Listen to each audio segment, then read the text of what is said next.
If you thought for 1 second that the testing of a ballistic missile, or the civil war in Syria, or even the neo-Nazi march at Charlottesville were the biggest problems facing Donald Trump, you'd be wrong. The biggest problem he has to deal with is what to say and do about the shooting Sunday night in Las Vegas, which set an all-time record for the number of people killed and wounded by a mass shooter in the United States.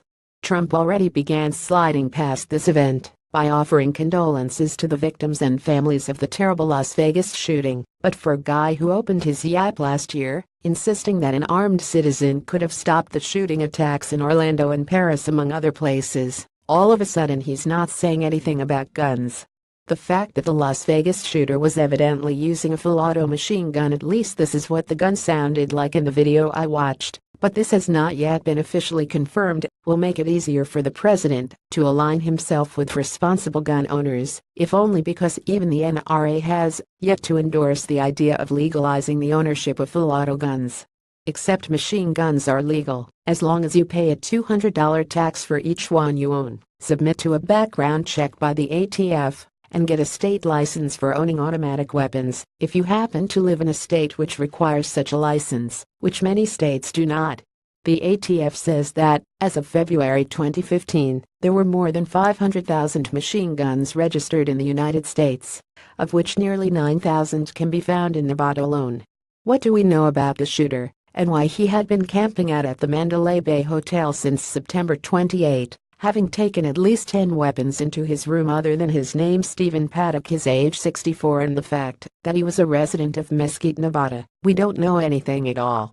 And this is the problem, not just with mass shooters, but almost everyone who pulls out a gun, namely, there's really no warning, no particular type of behavior which can alert us to the possibility that an individual is about ready to murder himself or someone else by using a gun.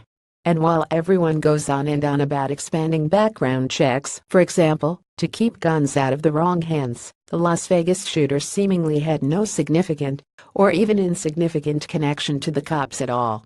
Remember Charles Whitman? He's the ex-Marine who climbed to the top of the Texas Tower on August 1, 1966 and committed what we consider to be the first mass shooting and until yesterday, the only other mass shooting that was done sniper style, rather than by walking into a classroom, a movie theater or a nightclub and blasting away.